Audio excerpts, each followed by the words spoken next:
So yes, hello from TechX. I'm not a PowerPoint expert, but I am able to tell you about what we're doing in the cloud. It's really great to have this community, this space to talk in. Very pleased that we've got a place where we can focus on cloud as a wider topic than some of the other places where we can talk specifically about the excellent work going on in streaming. Here we can talk a little bit about what we need cloud to mean in a more general sense. There's a lot of the broadcast workflow for us all to be part of.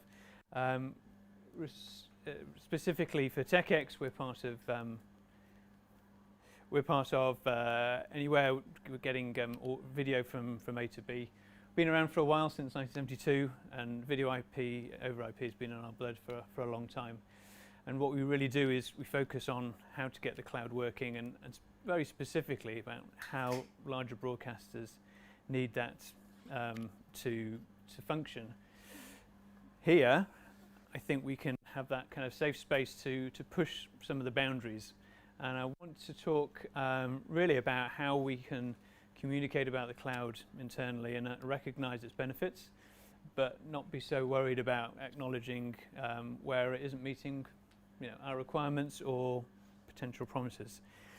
The thing with cloud is there's a lot going on. There's lots of things which are really great about cloud, and you'll hear massive lists of things. And realistically, they're not all going to work.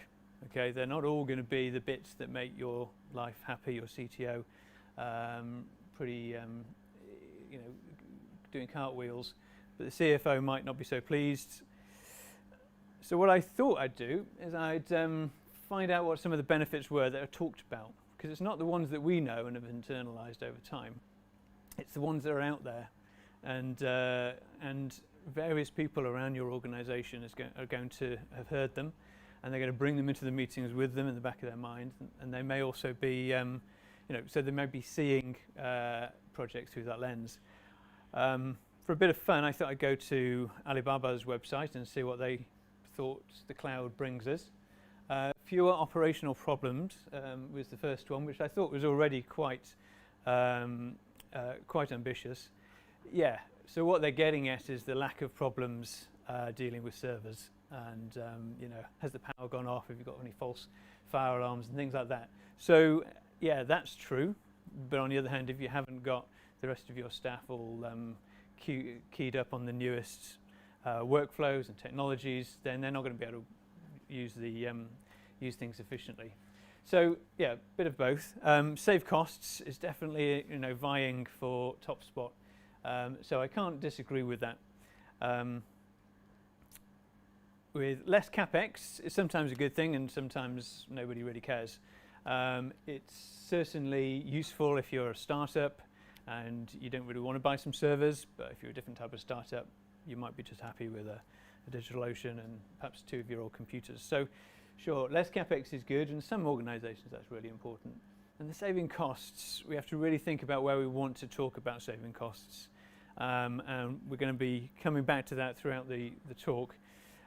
Here, I think potentially one of the costs that they were thinking about was your infrastructure, your central London server rooms and demands for power.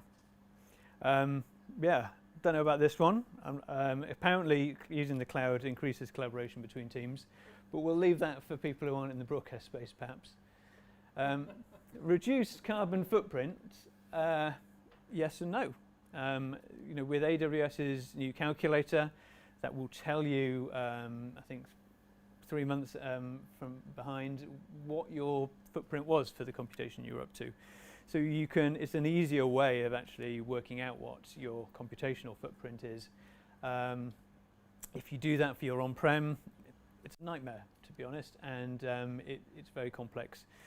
But obviously, you are going to do what you're going to do. So if you're going to suddenly start doing much more encoding, then that's not going to help, is it? Easy to implement. I'm sure everybody here is desperate to tell us stories about how easy it was to implement. Always online. So I mean, it's their promises, not mine. It's, you know, this is important, and it comes into one that I didn't put on the list, which is remote production, remote collaboration. It's about saying, well, I've left my file on my drive, but it doesn't matter because I can still get to the cloud. For what we're talking about, yeah, sure, it probably is almost always online, but because of the angles that broadcasters come to this with, we need to do better than just assume it'll always be online. Scalability, you don't need to say much about that. It's a very standard request. I think this is the end of Alibaba's, by the way. If they get more sensible, that's because I added them.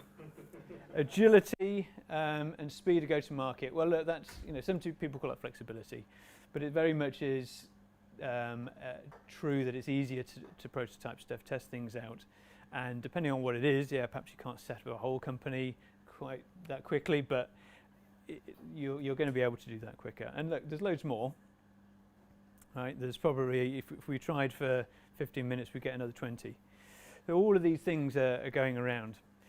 The question is, we don't have to go into a meeting and say, right, well, all of these are going to be delivered by this project. And I'm wondering how many of those do we cross off before we start wondering whether we should do the project. Because it's quite easy to cross a lot of them off. We've already crossed off team collaboration. But if we look at linear TV, that kind of pushes the envelope a little bit. We've got the problem of moving data all the time. Every moment we're egressing data from the cloud. Unless you're streaming direct online, okay, fine, great business model. But a lot of people have got infrastructure on the ground. They've got people they need to serve, and it needs to arrive. They're always there, so you don't need your scalability particularly, because unless you want to do pop-up channels, that's a different business case, then you've got exactly the same infrastructure all the time. So we've already kind of gotten rid of scalability. A lot of our cost savings perhaps seem to be bitten by this need to feed it down here. We need resilience, and I say that really because it's easy to think perhaps it is easy in the cloud, and of course it is until you start building in exactly the same resilience as we expect. You know, how many playout servers do you want to make sure that you're going to stay online? How many paths do you need? And then how many switches and methods of moving between them, just like we would down on the ground. Then there's also constant monitoring, and that's fine in itself, but we need to think about the fact that the whole of the organization needs to come with us in terms of understanding the different ways of working, the tools and diagnostics. So these are some issues which make it lead us to cross off some of those benefits already. And then on top of that, we have kind of the real life cloud. So on the way here, my train got cancelled thanks to a tree which didn't want to stay up anymore. And then I tried to get an Uber, and I stood there for about 7 minutes while people declined me here, there and everywhere. I don't know what it says on my Uber account, but apparently it's not great. So, you know, I'm desperate to get here, and yet everything that's supposed to be around me to support that is saying no. And similarly, you can go on the cloud, you can say, all right, it's time for a new instance, thanks, and it will also say no. And it's a pretty tough pill to swallow when like AWS isn't doing AWS anymore, and GCP isn't proffering up anything to help. So, you know, there are ways around this, and you know, the ways are manipulating what you need to make it more general, which of course is compromises. You take what used to need as a GPU and you make it work on a CPU. So you either need a massive CPU, if that's available and expensive, or you just accept you're not going to be able to do as much. It's not going to be as complex. If it's got graphics, it may need that GPU. So you're doing 2 channels instead of 4. That then kind of forces you to think about your day-to-day workflow. You know, is it even now worth having that decision model as should I do GPU or fail back to CPU? It may cause problems. You might need to rely on exactly the same thing happening each time, in which case they may as well not have any GPU instances for you to use. So these are issues which we have to deal with when we start to think about resilience, when we think about the vendors that we're going to be using or the software. Hidden costs. Cloud providers, I'm sure, would say there are no hidden costs. We've seen AWS's list. It's rather long, but it does tell you everything that everything's going to cost. You need to have really detailed and full knowledge and discipline to be able to make sure that you can navigate a whole complex project without incurring some forgotten costs. Perhaps that should be the better term. You didn't remember that you needed those API calls. You certainly didn't think you needed 14 million of them, but it turns out you do. And once you've paid them, once you've made those requests, you have to pay. There's no negotiation at that point. The leverage isn't in your favour. Earlier on, yeah, sure, the rate card is, it can be torn up for larger broadcasters and larger customers. So there's a lot of these hidden costs in order to learn and know about those. That's a hidden cost in terms of making sure you've got the right people, making sure they're trained, and you take the time to do the due diligence. And then on top of that, resilience and data transfer, right? I don't begrudge cloud providers charging for data transfer. That's fine, because it costs money. But if you think about the A/B kind of systems that we have in the traditional broadcast space, and that current consensus is we still need in the cloud, we still need when an area goes down to be able to broadcast from somewhere else, then these data transfer costs start fighting against us, and it makes it's more of a financial problem, I think, in general, than a technical problem, because you are now wanting to copy all of your data from one region to another, or even to another cloud provider. And as much as we can say that there are other cost savings, it's not just about this, that does play in quite seriously, I think, to the ability for us to really go to the cloud and feel as free as we want to be within our architectures to deliver the resilience and the performance we expect. So there's one thing that I've not seen on a benefits list. It certainly wasn't on that Alibaba one, and I haven't seen it on many others. And that is, it's a change in the way that we work. So you can see that CI/CD, continuous integration, continuous deployment, allows you, it's kind of a way of working, an approach, giving you these, an ever-evolving design and feature set. Why is that? Well, it's because the moment you make a change, you test it and you deploy it. And you make another change, you test it and deploy it. Now you can choose this granularity, but really the benefits start to come in the minimum granularity of very small amounts, because then you're gradually evolving. Smaller changes to your system are going to be, in general, going to be less problematic, less worrying. And this is a methodology, this is a design philosophy, and it's not limited to the cloud. You can do this wherever you want, really, but since a lot of people haven't put a lot of their work into the cloud, this will be the first time that really it's a properly, they have the tools across the board to do this type of work. And it sounds like it's about development, and it is about development, but it's also hand in hand with the projects, because the project then has to understand and be deployed that way. Why does it say cost saving? Well, it's because if you're doing rolling updates, you're just doing them. One might have happened now, and we didn't need to worry about it. It can happen during the day, rather than saving them up for 3 months, and then everybody has to do that overnight because it's such a big change now and everybody's worried. So all of a sudden you don't have people staying up overnight, you don't have the overnight staff requirement, and of course everybody actually prefers doing things during the day, not just because they're not supposed to be asleep, but because there's more people around to help. And of course when things go wrong, that's exactly what you want. Nobody wants to be awake at night. So there are cost savings to making updates just be very, very basic and normal things that happen. You still have to build it in to the way things work. If you've got a video pipeline for live video, then there's still going to be some sort of interruption. You've got to deal with that. But on the other hand, everything can be automated. The whole point of this is that we use automation, and everything is done via code. It's effectively hand in hand with infrastructure as code. So if you can now deploy faster, because everything is automated, everything's scripted, then that means experimentation goes faster, not just because you're in the cloud and you can just, I'll just start a new server, but also because you've already got the script and you just point it over there, and immediately it's there and you can check it. The same for accepting new designs or something like that. So this automation is key, really, because it goes hand in hand with the reduced errors. If you're going to be having a centrally held piece of scripting, then we can have lots of eyes across it. We can have people understanding and agreeing the way it's going to deploy. You can test it ahead of time, and every single time somebody presses deploy, you're going to get that same thing.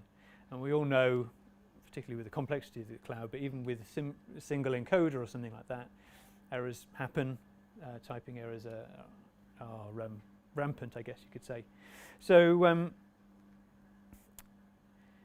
this is probably the biggest bit, though, because if you've got a large organization, then actually this could be the opportunity that you're looking for to bring the whole organization in, whether it's in 1, 2, 3 buildings, multiple countries, bring them together into a single workflow.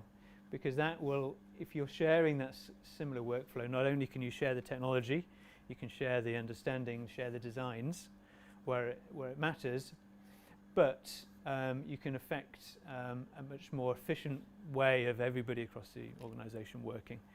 And I think that this is something which, even if it wasn't on somebody's list of benefits, is worth talking about. You don't have to do all of it, but the more you do, actually, the more you'll see the savings, the efficiencies internally. You're saving time by with the automation, and if you've got the staff and you've got the knowledge and the know-how, then this is very much the way forward in terms of highly scalable, highly resilient workflows. And again, I think size does matter. It is useful to do this as a 2-person startup for these same reasons of speed, and also knowing it's going to be the same every time. That's all great, but you kind of have to start doing automation anyway when you get to a certain size. If you've got 100 channels in the cloud, that's a totally different concept than just having 2. So some of that, once you realize you need automation, it's no longer your choice, then I think this is the way to go ahead and do that. And then you start realizing that this is having that knock-on effect, where not only are your developers working like this, but then your project starts working like that. And then if your project continues not to be a big bang kind of project and a tech refresh, it's a continually emerging and evolving project, which is effectively as a product now, not a project, then that is much more beneficial to your organization. It gets you areas faster. It means that your product is going to be evolving at the speed it needs to, and as quickly as it can do, certainly to the business demands. So all that's to say that you should fight as hard as you can to get rid of these spurious ideas. All right? Nobody wants to be there 3-6 months down the line and somebody says, but I thought it was going to help my team collaboration. It's not going to do that, and you shouldn't have said that in the first place. We shouldn't be saying anything that isn't true. And so we've got to find those key benefits that we're going to focus in on. And if it is saving money, and the OPEX is going to be much less than the other CAPEX, that's great, let's go for it. That can be one of those things, but often that's not going to be the case. Or if it is going to be the case, you have to really dig down and explain how the organization works and why we're actually spending all this money on people over here that they could just be reused elsewhere, and that's the money saving. Don't worry about all this egress costs. The best benefits are ones which really touch everywhere in the organization.